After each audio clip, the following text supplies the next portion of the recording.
So this question is, how do we raise the next generation of boys? How do we prevent this cycle from happening, of going into corn, coming out of it, keeping it a secret, and now getting exposed in our relationships?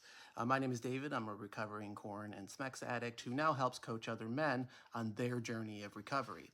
And this is a very heavy question for me because I do have a son and I do want to raise him to be different than me. I think a lot of fathers do want sons to be different from them, but in a lot of ways we don't always have the tools. And in talking to men who are now coaching with me in a lot of ways, I usually will ask the question of like, well, what did your parents do when the sex talk? How did they have it with you?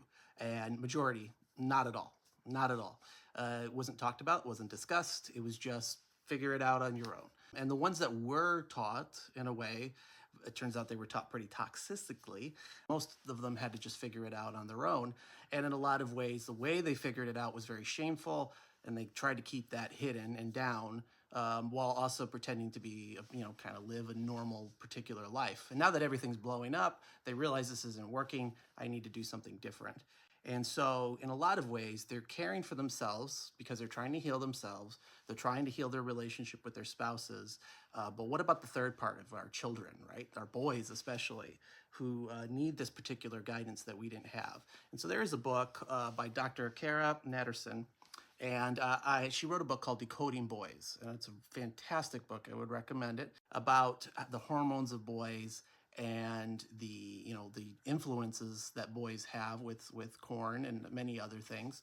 The basis of her book is primarily to say, look, boys' hormones are insane, and it's crazy how it is, and it drives parents crazy. And a lot of times boys will become very reclusive, where they're kind of pulling away and their emotions are just flatlining, basically. They don't know how to express themselves, and they just kind of retreat to their room or to gaming or to other things.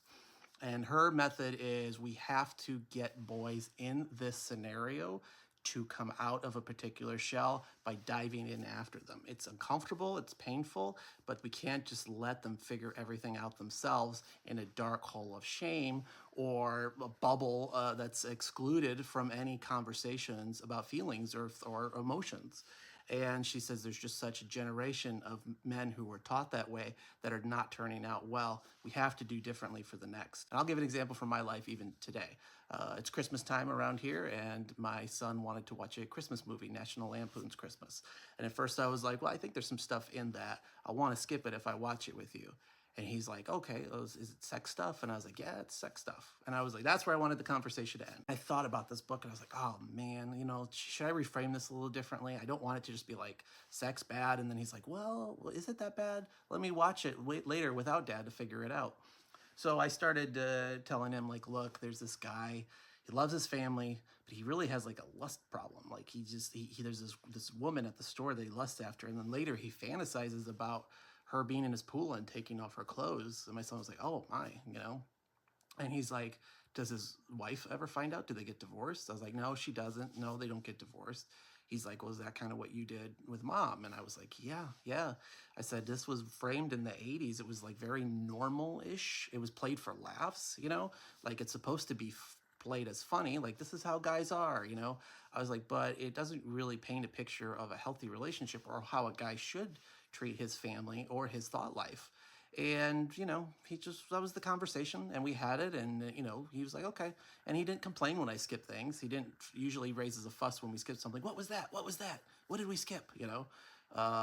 And so explaining it to him was a really helpful way. That was difficult for me because that was not how movies were skipped in my day. It was just either ignored or it's bad stuff. Trust me on that. I know my son is young, so as he gets older, this conversation will get harder, and I'll have to really pull him out of a lot of quiet or distancing things that he may do.